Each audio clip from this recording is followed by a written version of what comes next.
Welcome to another episode of Meat Report. Bill, how are your customers doing? They're on the text. They get text.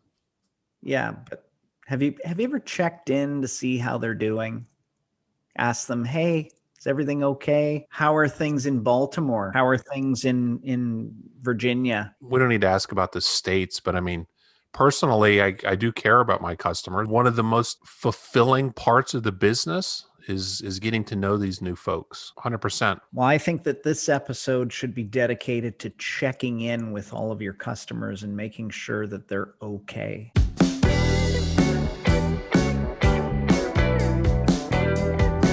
So yeah, I do check in. The text platform allows customers to text you back so you can get really immediate feedback if they have a question. My phone number is on the website so people can actually call me and ask me a question. I had no idea that I could respond to those texts because I'm subscribed to them as well. And I've always thought, gee, I wonder what would happen if I responded, but I never do because I never knew that the text would come to you.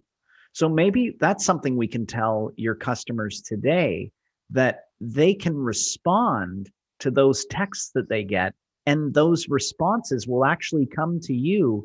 And then you and your customers can have a dialogue that way if they want to start one. I didn't know that. And a lot of them probably didn't know either. So that's good to know. Well, it works like a text. Do you ever get a text on your phone? And when you get that text, it's like, "Hey, Aaron, how are you?" Do you freeze up and like you don't know what to do, or do you actually type back a response? No, but when I get automated texts, I think that the only words that those texts know are automated commands. Like, you know how sometimes you can type stop and it Yeah, you can. unsubscribes you? Don't But I ever didn't do, but know. don't do that because don't ever do that. Well, not to you. No, exactly. Nobody would ever want to stop texts from Savage Steaks. I try to only send them once a week. I just need to slide into your text once a week to alert you of all the delicious meat and seafood that we found. We really try hard each week to bring something new. It may not be what you're into that week, but somebody is into it. So that's part of our thing. We're always trying to bring new products in each text. Every single week, we have to handcraft that text. It's not an automated text. I got to sit down with the butcher and our guy that puts the text together, and we have to build this text from scratch. So not that matters, but I just want to let you know everything's organic. It's all kind of in flux. So each week it's a process. Doesn't your guy that puts the text together have a more professional sounding title? Like you said, the butcher and our guy that puts the text together. Like, can't you give our guy that puts the text together a better title? No, I think that's an excellent title. Our guy that puts the text together. When we send the text out, we try to, like I said, we try to come up with special new items, and that's the reason we use the text format. And you can text me back. It doesn't come directly to me. It goes into the text platform. So sometimes I don't see it immediately. You're Yeah. ruining it. You're ruining it.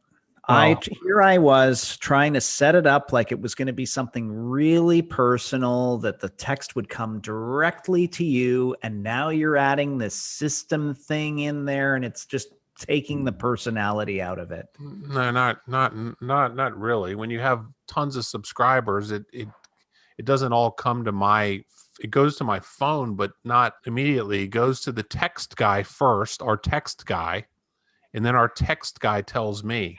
So there Wow. is one level of impersonal separation between the text and me, access to me.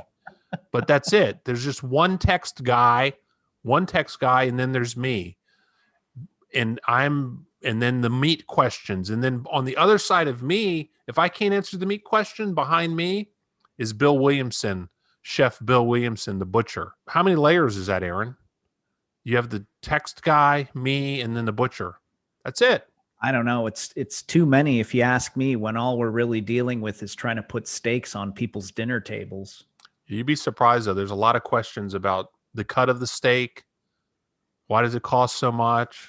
How long has it been dry aged?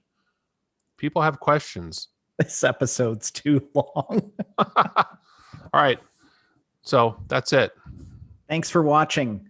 Thanks, everybody.